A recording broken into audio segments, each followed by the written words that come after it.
UNC women's basketball continues their March Madness run. With Hubert Davis out, who will be the next men's basketball coach? And women's lacrosse drops a tough one at home. All this coming up on Sports Extra. From the Hussman School of Journalism and Media at the University of North Carolina at Chapel Hill, covering the full range of Tar Heel athletics. This is Sports Extra.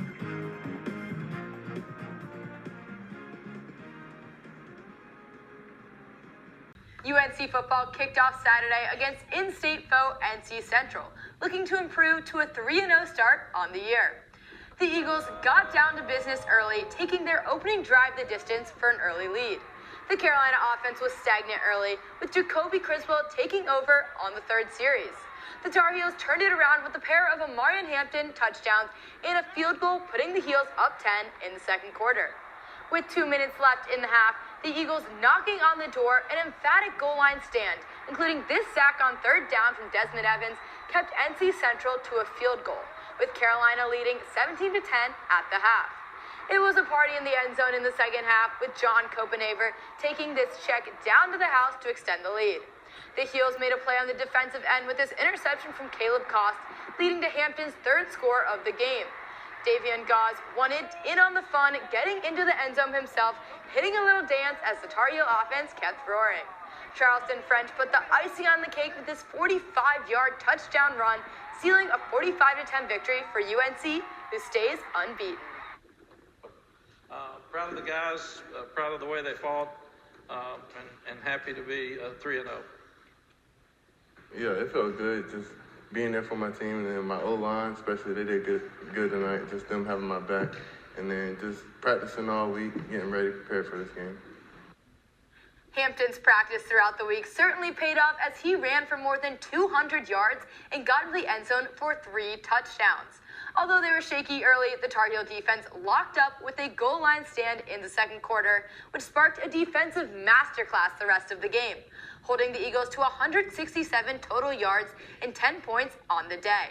UNC Chapel Hill alone drew more than 84,000 applications this fall, a 15% jump from the year prior and more than double what it saw a decade ago. Social media has become the most powerful recruiting tool that Southern schools never had to build. Sorority rush videos, football game day footage, and outdoor and February content are driving millions of views and what seems like millions of applications. A school like UNC is going to photograph really well on social media, and for some of the other schools that are more local to here, that they might not look as pretty in pictures, or their buildings might not have that same appeal that some of the other Southern schools look like.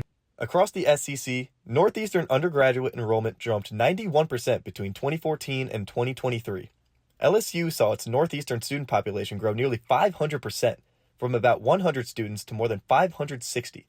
Ole Miss and the University of South Carolina tell wins from the men's basketball team, the Tar Heels look to weather the storm as the Miami Hurricanes hit Chapel Hill.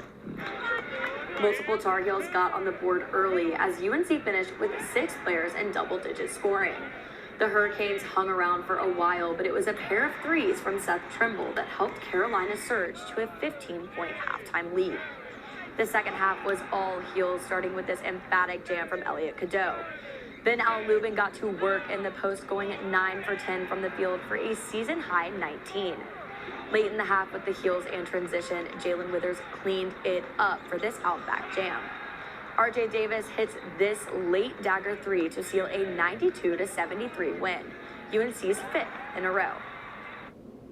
We're sharing the basketball, and you're having more guys consistently stepping up and playing well at the same time. And I think that's something that we consistently did.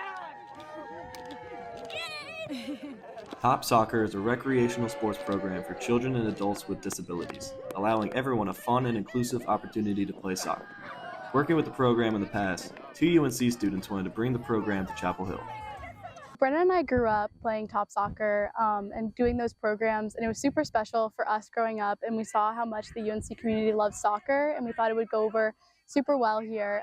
So we reached out to Top Soccer Nationals directly, and they're willing to work with us as the first college campus to have Top Soccer. UNC Top Soccer had its first training session this March, with special appearances made by Ramses and members of the Tar Heels men's soccer team. These kids don't often have the same opportunities that other students may have for recreational sports programs. So to be able to provide this and give them opportunity to meet UNC students and kids just like them, it could really mean a lot. And even though it is just an hour a week, it can make their week.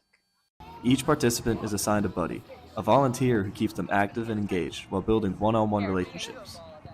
I think that soccer offers a really special space to have just a lot of fun and connect with others. So it's cool to see both the buddies and players out here making connections, talking with each other, having fun, and able to move around. The players go through warm-ups and training drills and get to end the sessions with a friendly scrimmage. We have games set up, but sometimes people do their own thing and meet new people and just make friends with it. So that's been awesome to see. I'm Dylan Stalter, reporting.